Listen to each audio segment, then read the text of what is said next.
this is coping mechanisms, and we're talking about Jezebel. And Jezebel in the Bible is all over First Kings. They also talk about her in Revelation chapter 2 verse 20. And but she's mainly in First Kings, right? Chapter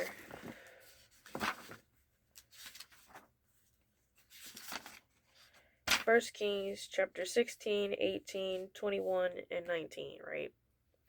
So she first she persecuted first she promoted Baal worship as well as another false god, and she also encouraged the king to turn away from God and to worship Baal. She persecuted the prophets of the Lord, and she also threatened to kill Elijah after the victory over the prophets of Baal on Mount Carmel. She ordered a man's death, and she actually did she didn't really order it. It's like she orchestrated it. So her husband, King Ahab, Ahab, Ahab, King Ahab, right, wanted this guy's property. And instead of being like, oh, well, I'll pay for it, she uses the king's seal to accuse the guy of blasphemy against God, which is crazy because she literally was blaspheming God, like at least 3 times at this point. She accused the guy and used the king's seal to accuse him, and then the guy gets stoned to death, and then her and then she tells her husband that he can possess the vineyard, and he does, which is really messed up. So that also shows like she's manipulative. She doesn't really care about God. She doesn't care about like consequences for her actions because that's not nice. And then gets a guy killed, and she also gets killed.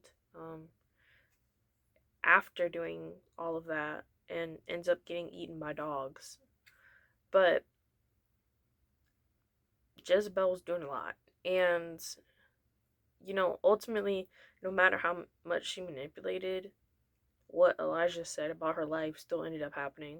So that kind of shows that no matter what evil people think they're doing, and no matter how much they think they won, and they think that they're going to be successful by manipulating and doing things that ultimately don't bring them anywhere, God still has the final say. And Elijah, Elijah, Elijah was correct. God was correct, and she ended up dying by what God prophesied. So it's unfortunate, but the spirit also is still alive and well and living in men and women in the world. But sometimes people don't care, and sometimes the spirit doesn't care. You can't really say people because it's a spirit, but people operate in what they operate in, and God still has the final say. So God bless you, God keep you, and pray against these things in your life, and ask God for protection, guidance, and wisdom. God bless you, God keep you. Amen.